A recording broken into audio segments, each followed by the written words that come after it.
Hello all, and welcome to the second session in our Future of Cities Summit. My name's James Harding. I'm the editor and co-founder of Tortoise, and I'm delighted that we are having this conversation. This is a subject, as you can imagine, close to my heart. Often when I'm asked, who am I say I'm a Londoner.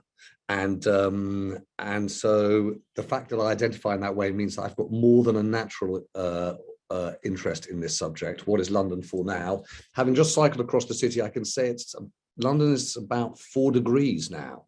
It's freezing out there. So you're doing the right thing, getting inside and being part of this thinking. Just so everyone knows, what we're trying to do in these kinds of conversations and in the course of a day like today is to do something that's not in the daily tread of news, is to try and understand how we're going to improve city life. And I'm really glad you'll have seen from the sort of bios on the screens that between Claire, Philip and Munir, we've got that mix of kind of academic thinking, real thinking about actually how we live, thinking about the economics of the city. But most importantly, we want to crowd in your thinking. So if you've got a thought, you see my colleague Nimo Omer is here, and Nimo will sort of make sure that the comments that you bring into the conversation come to me, and I'll try and draft you into the conversation too. So please don't hold back. Start right from the start, and particularly, I should say, those of us joining in Canada, we'd love to hear from you, because often we have the same old conversations here about London, and hearing how you see things and you see your cities will be helpful to us.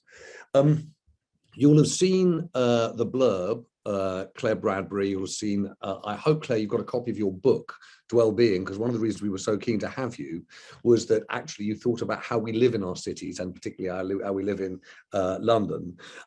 So please do sort of talk us through a little bit about that. We're going to come to you in a minute.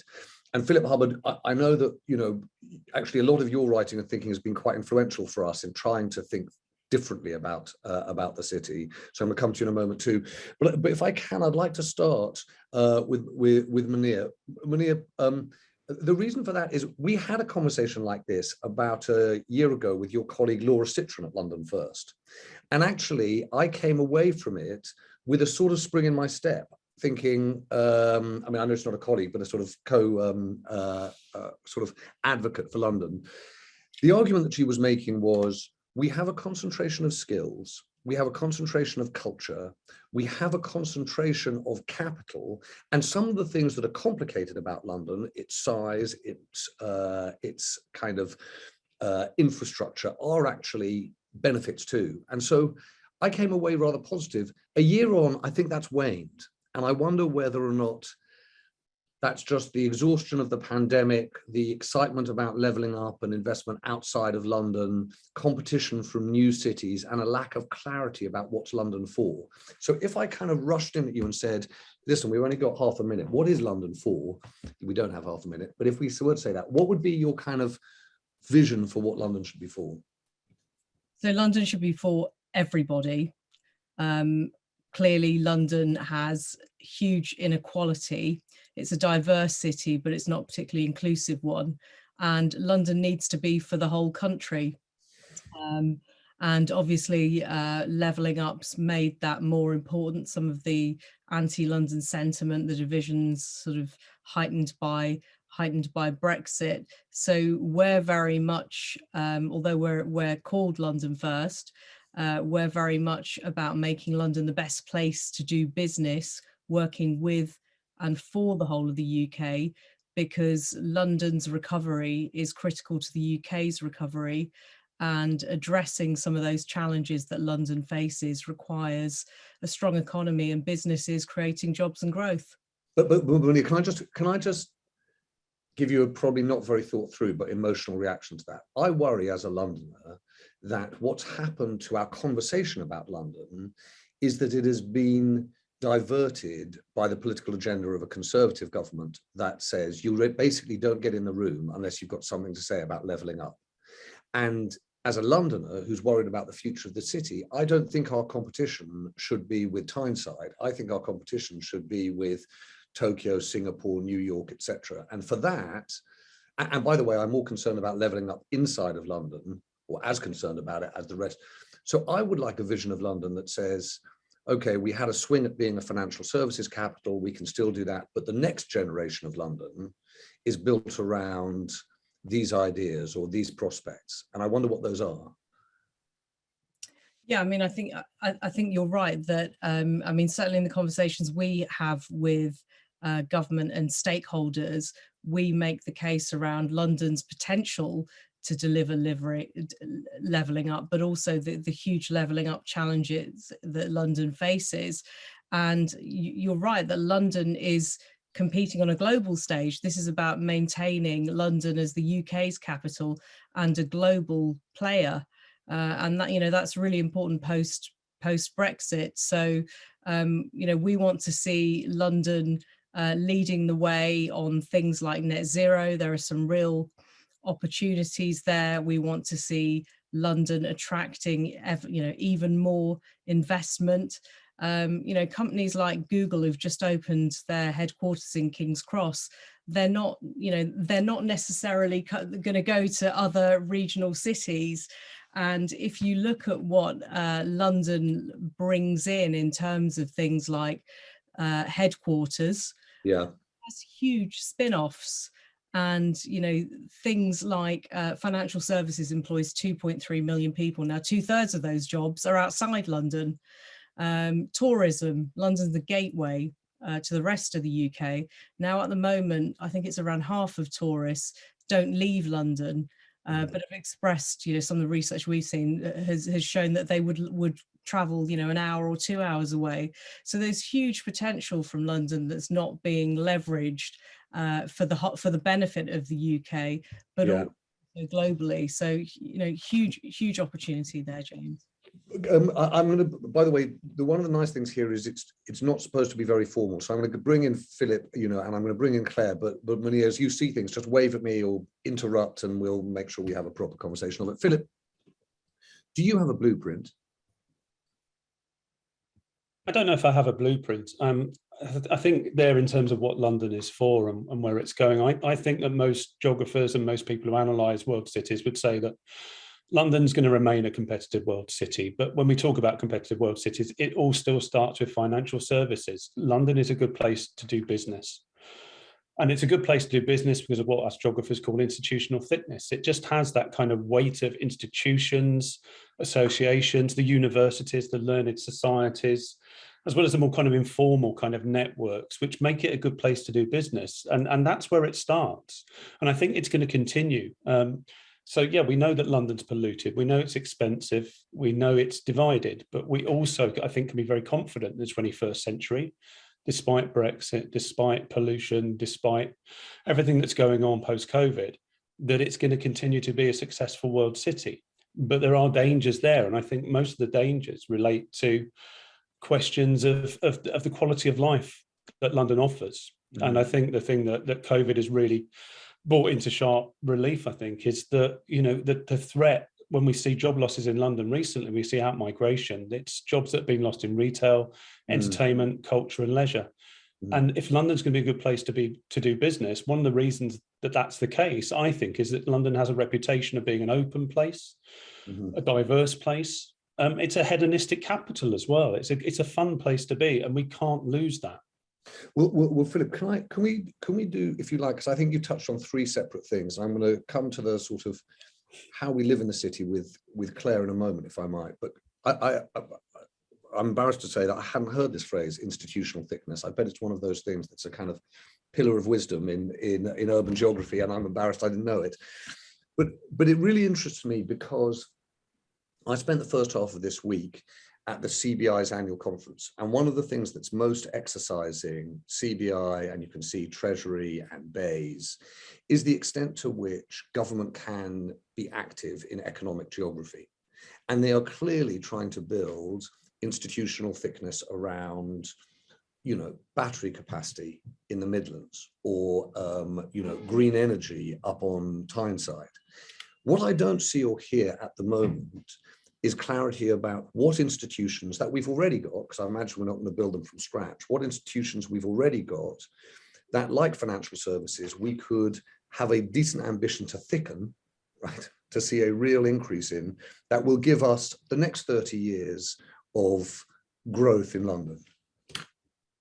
So, right, yeah, and I don't think that necessarily there's a kind of a competitive thing going on there in the UK. I think we can have, a media centre in Manchester. We can have green economies embedding in different cities. That can be synergistic with London. It doesn't have to be competitive.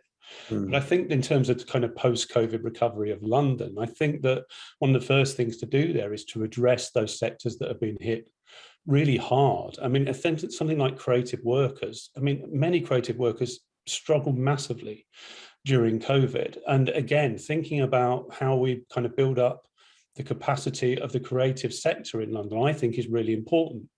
The success of the business sector relies, in a sense, on those kind of synergies and the intersections with creative work in all sorts of different ways, whether it's kind of visual artists getting involved in advertising, or whether it's the spin-offs from, cultural events and the business tourism associated with them. So that doesn't quite answer it in terms of the institutions, but I think what we need to do is to make sure that we have support mechanisms there to support those kind of precarious workers in sectors like the creative arts, the cultural and arts sector, who have been really badly hit. Because I think a lot of people come to London because it's a good place to do business, but it's a nice place to do business because of the value added, really, through creative work.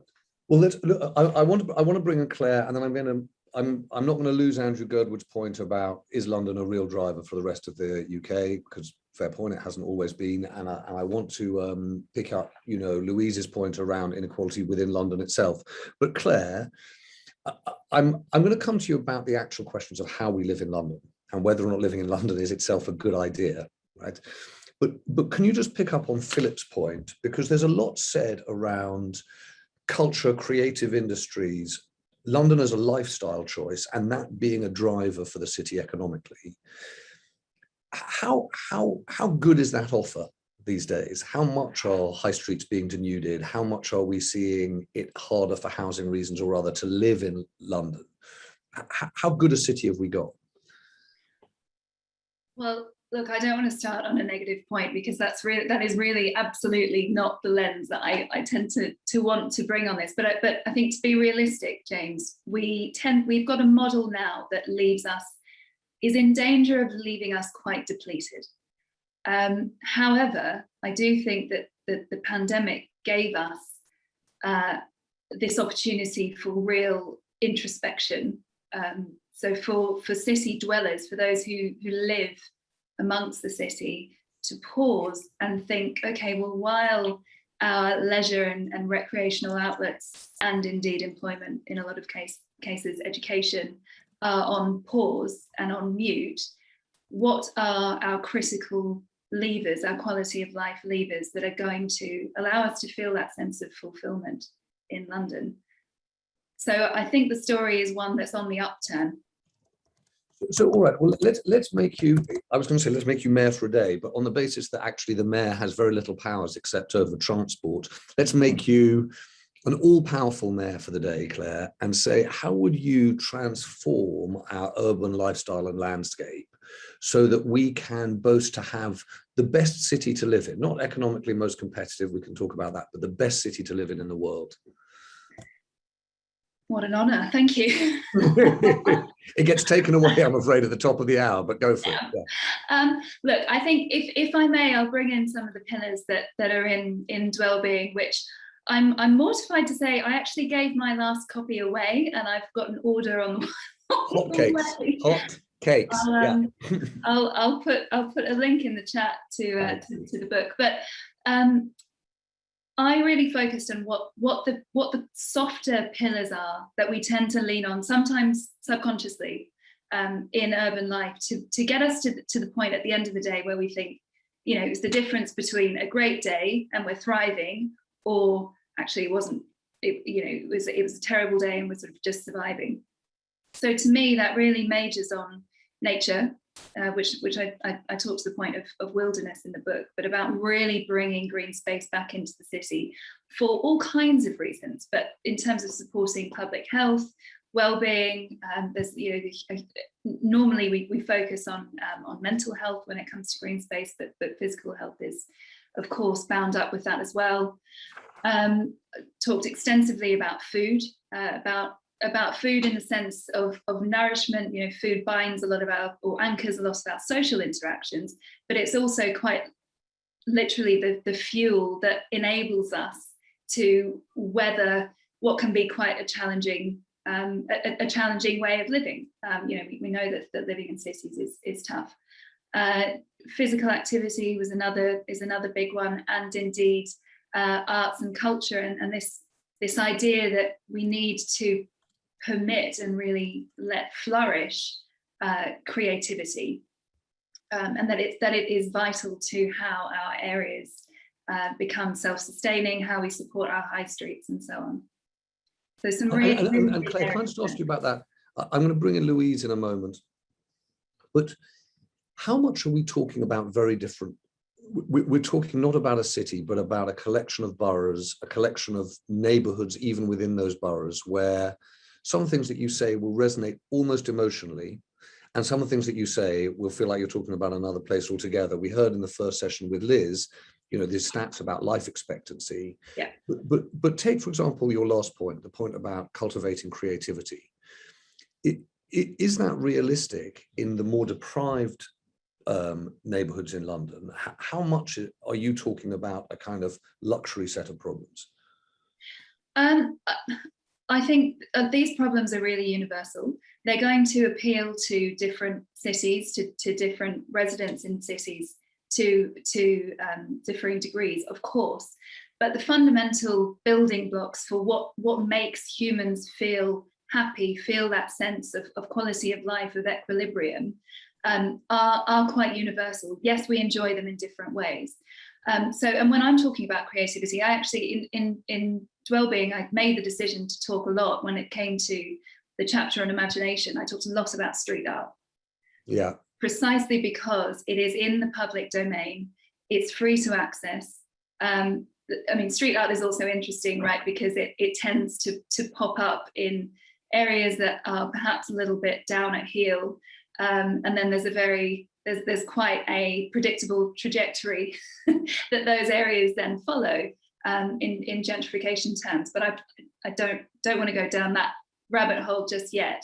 But it's how we think of arts, for instance, in cities, and especially a city like London. We have to be really careful that we're not jumping straight to, you know, what we see as our artistic centre, which is probably really what luxury and you know tends to be in areas that are better resourced, but B, I think they are often designed as precincts that better serve transient visitors to the city rather than those who are living day to day and day in, day out. Yeah, and that's that's a big, that's a big issue. I was talking to someone at the V&A at the beginning of last week who was saying one of the things that has obviously disappeared, not just in the pandemic, but so far in the recovery, has been the volume of visitors from overseas that have been such an essential part of the economic model of those big museums and those big cultural institutions. Munir, I'm going to come back to you if I might, but I want to just bring in Andrew, who had a response to your point about London as an engine for the economy around the country. And also, I don't know whether you saw Martin Lunnan in the chat, had a really interesting point about the reverse commute, the idea of, if you like, commuter campuses for working outside of the city, but living in the city because it's, hallelujah, much more fun. So I'm going to put those to you, but I want to make sure those points are put better by them than by me. Andrew, you there? Yes, I am. Thank you. It's quite hard to pick any sort of atomic bullet points out, but I'll give it a bash. Okay, I no longer have to commute to London several times a week. I did, and that's because where all the clients happen to be. Even brands who were not London born moved and took themselves to London, and it just felt completely redundant. All that wasted time, all that pressure. Environmental issues aside, it's like a very unproductive, unbusiness-centric way to do it. So I'm all for London helping us compete on the global market, but I'm not convinced it's a wise business idea to make London the one basket that has all the UK's eggs in it. It just felt poor.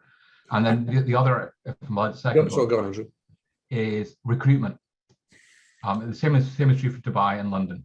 it often feels like if you're not good enough to get a job locally, you get dragged into London. You go looking for a job in London, you'll probably ask for 5 to 7k more, and for the recruiter, the employer, the chance of you being much worse than somebody who could get a job locally is so much higher. Now, that's a generalization, and London definitely is a winner in the brain drain, so you get the best in London as well, but you also happen to get the worst, and it's an absolute nightmare. And anything we can do to stop that happening, i.e. to make it less imperative to move to London to get a job, I think that the UK as a whole benefits.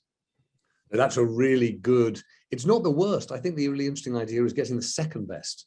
That's the thing, and we're the best from the rest of the country. That's a really good problem. I'm going to put that to Munir because it's very difficult, but I'm going to do that once I've heard from Martin Lunnan. Martin, are you there? Sorry, I am, and now I'm unmuted. It gets better and better, Martin.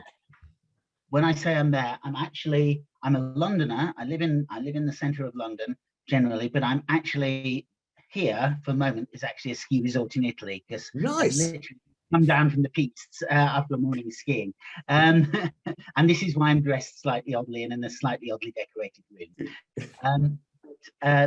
Yeah, the point that I made, and is actually related to one of the people that I've been skiing with in the ski school class.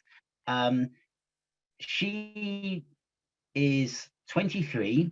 She's been working, since she graduated, she's been working for about a year and a half, I think, for a company which is based in a traditional commuter town just outside London. I said it's traditional commuter town, it's partly commuter town, partly new town. She actually has chosen to live in London, in inner London, and she heads out to the office about 2 days a week, and she works from home in her flat or house in London for 3 days a week. And the point is, she's not unique in doing this. In fact, she's in a house share in inner London with 4 other people working for the same company. They're all doing a reverse commute. They're all doing a reverse commute, as I understand it, perhaps 2 days a week or so. This is the kind of job that also requires them to sometimes go away and work on client sites. So there's a possibility that sometimes she'll be away somewhere else. But I suspect that the point is that once the company had moved to, had established its base in this commuter town, I've known young people get jobs with big companies based in these commuter towns, and they find them really quite dull. Perhaps they're great places when you have children, but when you're in your 20s, they can be really quite dull. And people, traditionally, often young people would have got jobs in London if they were graduates. And I'm sorry, I appreciate it. I'm talking about a small subset of the population here who are graduates and doing kind of graduate level jobs. But yeah, traditionally the jobs might have been in London, and people would have lived in London and moved out to a commuter town. Now, if the job itself has moved out to a commuter town, sure, you can go and live in the commuter town. You possibly could live even further out from London still and drive in. But there must be an attraction to actually living in London. It's got so many restaurants, it's got so many pubs, it's got so many bars, it's got so many cultural opportunities, it's got so many sports opportunities, and everything there. And you can have these, a bike ride or a short tube ride or whatever away from you, huge choice of things. And then if you're a young person, you probably want to change your jobs, 2 or 3 times in your 20s, possibly go back to uni for a master's or something like that.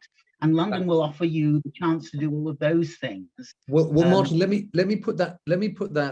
By the way, I really appreciate this. I don't think anyone's paid a better compliment to Tortoise than someone taking a break from a skiing holiday to join us for a thinking. Thank you very much. We're really nice to see you.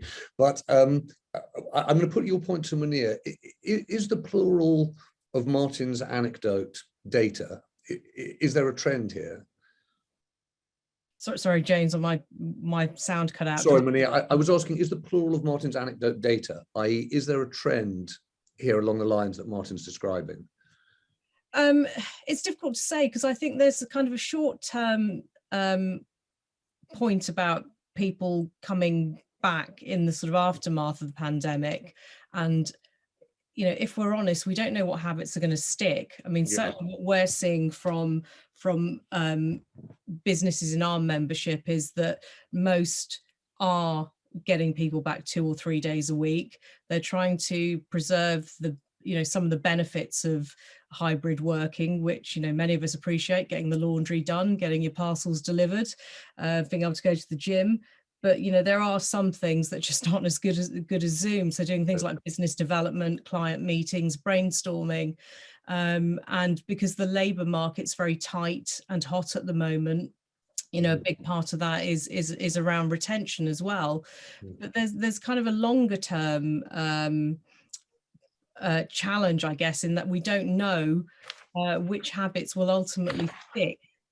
So you know, there have been you know, this idea of the reverse commute. You know, we have seen instances of it, and we've seen people actually moving into central London and, you know, being able to get bigger flats, or, you know, looking to get more green space. So the pandemic certainly shifted what people, you know, how we live and work.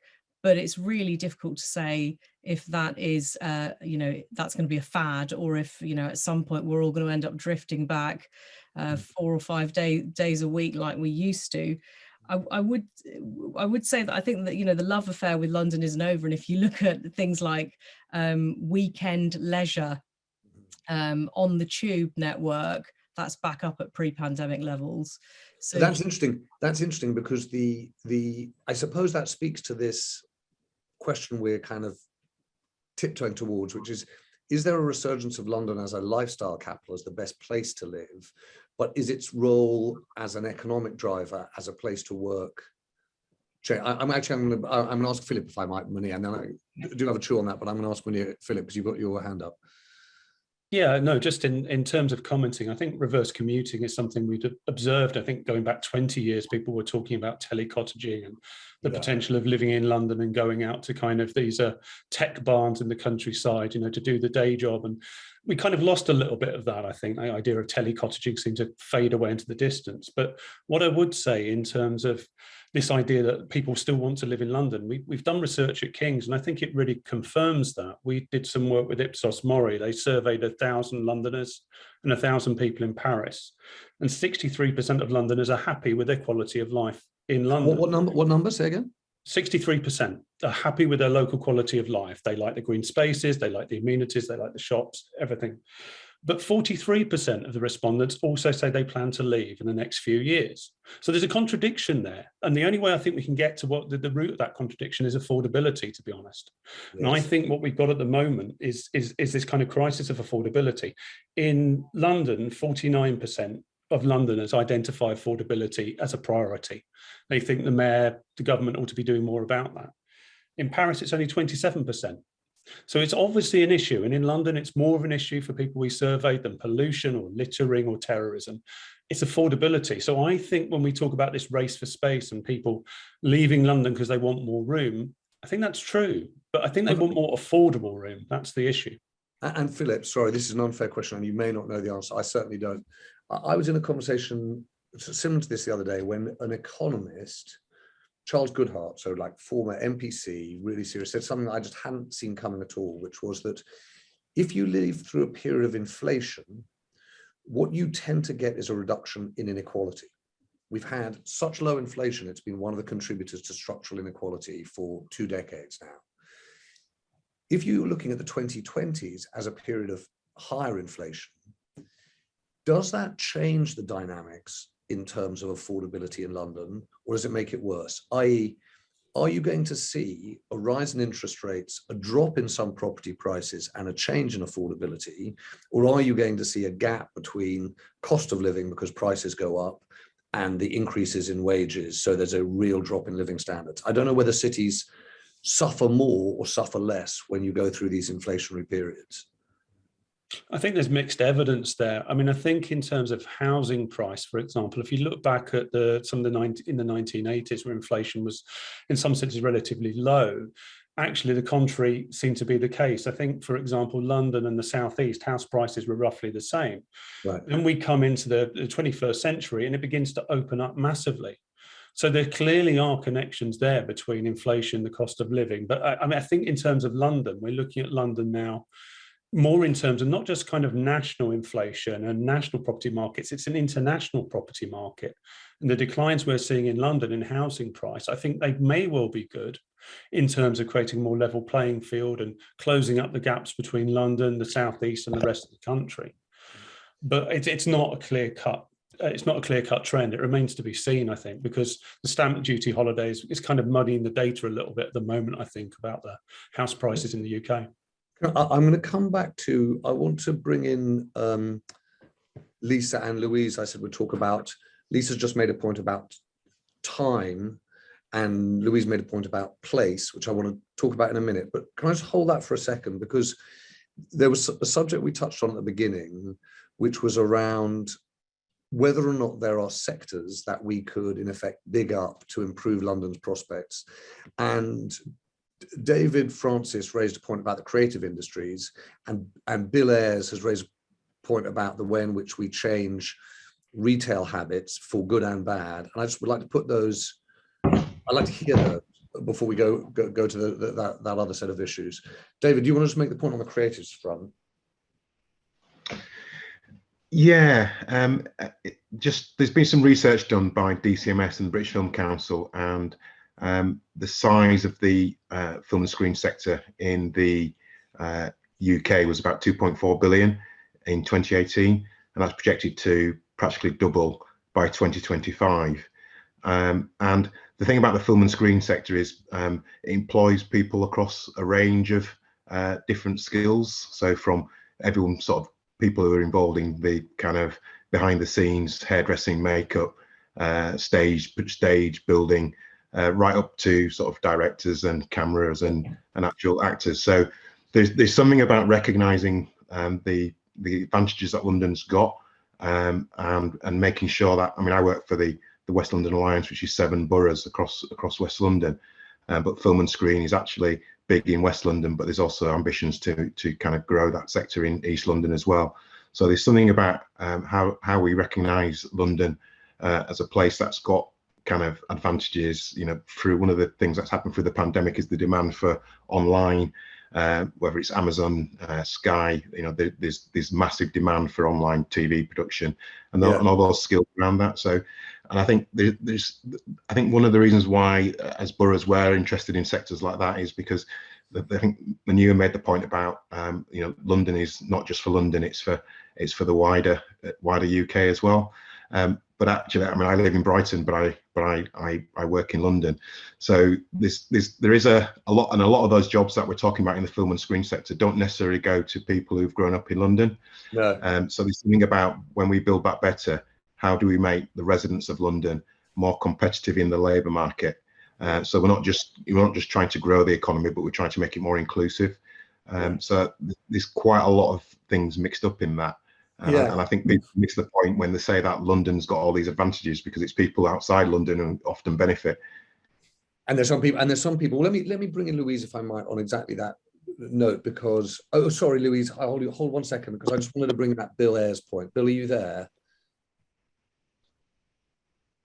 Hello, Bill. You made a point. Someone walked into our newsroom actually about 1.5 years ago, 2 years ago, to talk about Ocado and the impact on the kind of map of the city. And can we hear you, Bill? Yeah, can you hear? Great. Fine. And to be honest with you, when I saw your message, it's on my conscience.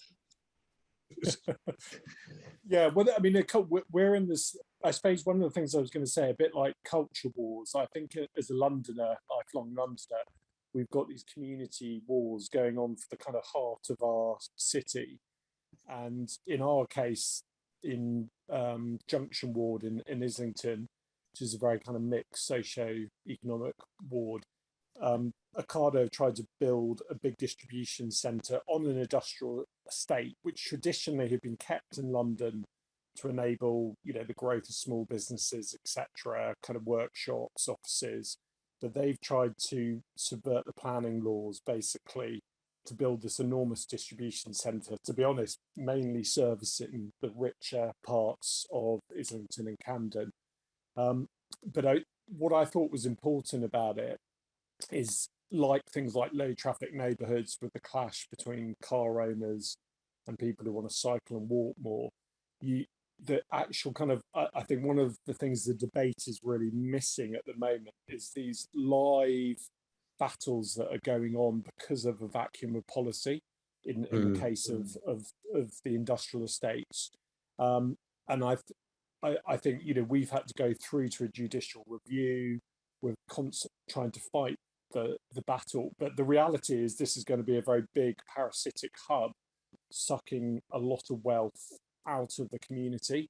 So I think one of the big issues for London is thinking about the places that really give the value to our lives, of our high streets.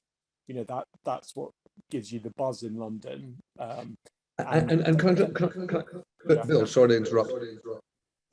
I mean, look, we don't have someone from Ocado here who might well make the argument, well, in fact, you know, Ocado enables people to have more time for their different businesses. It enables a kind of enterprise. They might well make the argument. I'm not going to make an argument for them. I'm just interested in your point about the forum. Where do you have this argument about the city that we live in? Because if it's happening in judicial review, it's happening almost entirely out of sight. Yeah, well, I mean, no, in that, I think with this, because of certificate of lawful use for industrial estates, basically there isn't a democratic planning system. So Ocado tried to subvert that, and we so far have managed to beat them on that. So I think the challenges for local activists is your pressure points are very varied. Your time as an activist is limited versus very powerful companies who can devote the resources, you know, at London, at the council, and mobilising the community. So I think there's lots of different pressure points, but it's very hard to, I suppose, build this coherent view of what Londoners want. I think there's a forum that's really lacking there. So I would agree, James. There's a big gap there to build this vision of what we want London to look like in 10 years' time. And I think if you don't do that, you end up with a kind of an invisible hand deciding what London's going to look like. Claire, I see your hand up. Did you want to respond?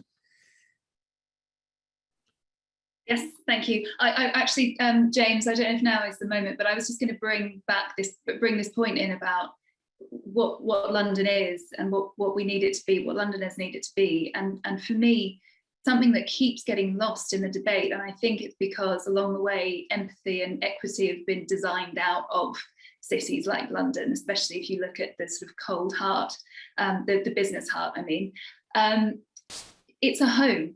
And so we, you know, whether we think about it as our habitat, as an ecosystem, it is a sentient place full of sentient, deeply sentient beings. And I think that so much of how we talk about our cities, and I mean this in the policy arena as well, is we have to keep remembering that yes, it's a hub for business, absolutely, but without healthy populations and happy populations, we're not going that are able to live here and feel welcome to live here. Because let's face it, there are a lot of people, many people who are here not out of choice. There are just as many here out of choice as well. But that's where we need to bring that narrative back in. Mm-hmm. No, I agree. And I've been holding sort of Louise and Lisa at bay. Louise, first, you made a point about the differences within the city. Yes, I mean, and just going back to what your colleague has just said about it being home. I mean, my solution for sorting out London would be probably to ban cars entirely and have a public transport system, because quite frankly, at the moment, it's virtually unlivable in. I mean, friends of mine who live in Soho, the weekends are revolting. People steam into the town and just get drunk and are sick, all over the place. And Dulwich, you can't move at the weekends now. So the people who are paying £5 million for their houses are basically living in a car park for their weekend. So I totally understand the idea of home. And that has to be addressed. It's not just a tourist attraction. Soho isn't just a tourist attraction. It's a home for people. Mm-hmm. And like with Dulwich, you wander around the parks in Dulwich now, and it's just a forest of people at the weekends. So well, Louise, stick around, because at the next session, Giles is going to talk about whether or not we can get our cities to help solve the climate issue, to be truly net zero. And I think that cars and public transport will be a big bit of this. Lisa, you made a point about generations. Well, I guess it was feeding into Professor Hubbard's point about affordability, and that transition of, when you go from a recent graduate and you can afford to commute because you have the time and you have the option to live in a more communal circumstance. But then, you very quickly, that period of time is quite short. Yeah. In your 20s. And then if you're female and you want to have children, you got to get down and get doing that. And then there's a sort of a longer period of time when you're raising your children and you have much less time. So you can't enjoy those, fancy dinners out at the smart restaurants or even getting to the theater all that often. And your focus is, all your focus is in terms of providing for that family. Mm-hmm. and the requirements of the city change. Mm-hmm. The livability becomes far more important, and so you can't be you need to get your exercise and your well-being and be connected to nature. But having a city that will allow you to move on that continuum as you enter, empty nest, when they move off, but then they keep coming back, and you still have to be able to afford that. And it still has to be livable. So it's a very difficult problem. I was on one of these conversations, at least with someone from Savills, I remember a few years ago, who said, we don't have a housing problem in London. We've just got the wrong people in the wrong houses.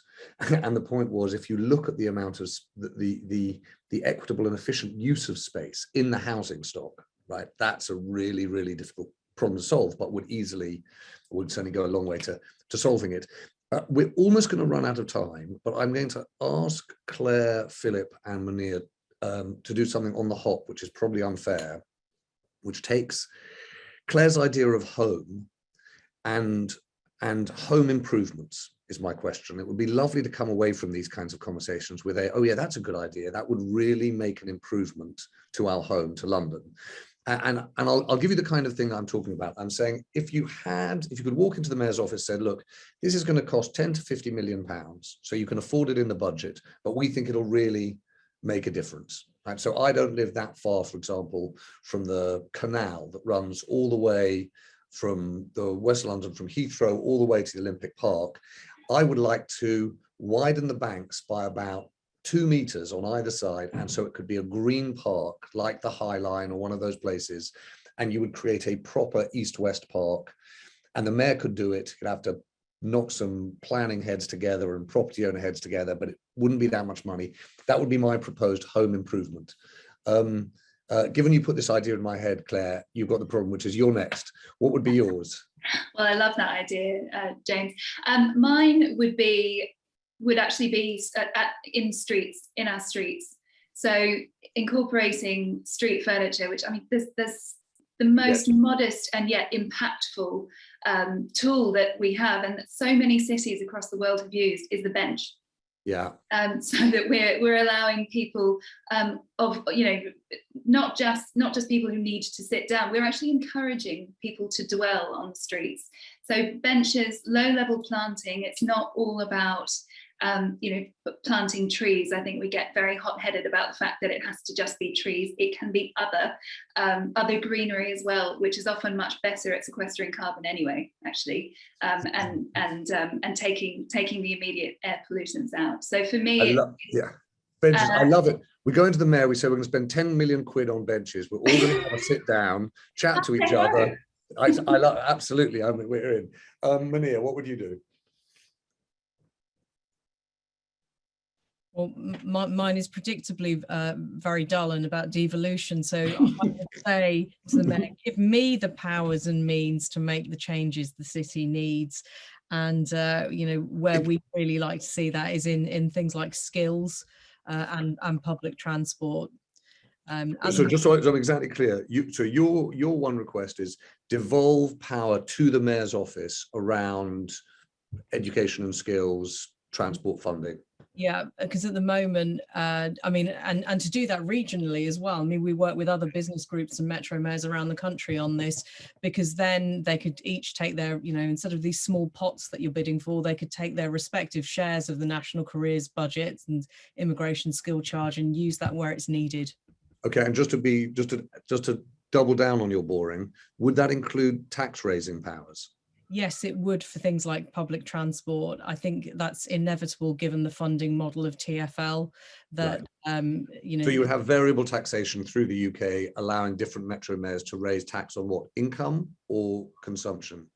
So on things like vehicle excise duty, on business rates, it's already got a chunk of. And also I think we'll need to look at things like road user charging. Okay, fantastic. Mia, thank you very much. I like your 10 million because it actually might bring the mayor hundreds of millions or more, which I have to confess neither the canal nor the benches are likely to do unless we come up with a very good idea on a bench by a canal. Philip. 3 quick things off the top of my head. Number one, bit fanciful, but the top floor of every car park in London to be turned into community garden or a basketball court as a play space for young people, because we've lost a lot of those kind of collective facilities on our council estates as they've been densified across London. We've been doing research on that. Second thing is no more rabbit hutch homes in London. Price of affordability, our research shows 1 in 15 new homes in London built in the last 10 years is smaller than the national space standard, 37 square meters. That's smaller than your Travelodge hotel room. You can't homework in those environments. It doesn't give the kind of quality of life we're talking about that's important. Third thing is every new housing development in London, make sure there's some affordable space in there for artists and creative workers, whether it's software engineers, visual artists, sorry, where, Philip? Drill producers, whatever. So where did you say that? I didn't hear because I was just scribbling a note. Every new housing development in London, there should be a proportion. We don't have section 106, potentially it's going out of the way, but potentially from now on, new housing developers, GLA insist there must be affordable workspaces available, guaranteed tenure, 30 years. And that developers who make a lot of money out of the financialization of property in London have to guarantee that they can embed creative work right the way across London. Okay. Philip, thank you. And Claire, thank you. And Mania, thank you as well. Thanks everyone for joining. One of the questions we've got at the moment is how do we take all of the ideas that we're picking up and then make sure that we sort of act as some kind of distillery. Our chairman is closely involved in the spirits business, and so often we think about how do we distill, how do we get the best of it. I think that one of the things we're going to try and do is take a bunch of these ideas as we look at remaking Britain. So Mania, to your point, not just London, but the UK. I definitely will take away this question of institutional thickness because I think it would be quite useful for us to look at that. I think that the relationship between London and the rest of the country is really interesting. I noted kind of Andrew's point about a new acronym I hadn't heard of, work in London, live in Edinburgh. But I also think that this kind of reverse commute, what the shape of the working week looks like, is going to have a long-term impact on London and the rest of the country. I didn't have a quick and easy answer, none of us did, to the recruitment point. How are we really recruiting across the country and then bring the best people? To your point, Philip, about affordability and the rabbit hutch, I think, I know there's some really good research that's already been done on the rabbit, where they are and who lives in rabbit hutch homes and what we do about that. It feels to me that's more important than ever because you can't work from home, as you say, with that. And then I was really interested in Lisa's point about people getting stuck in the city or stuck at certain places and times in the city. But the thing I love most is that point, of course, about how do we create a home here? And so I think if we sort of focus on that as a city, as a home, and pick up on your points, Claire, benches and devolution and tops of car parks and a whole bunch of other ideas that I see in the chat, which we'll distill to. We'll try and make sense of that.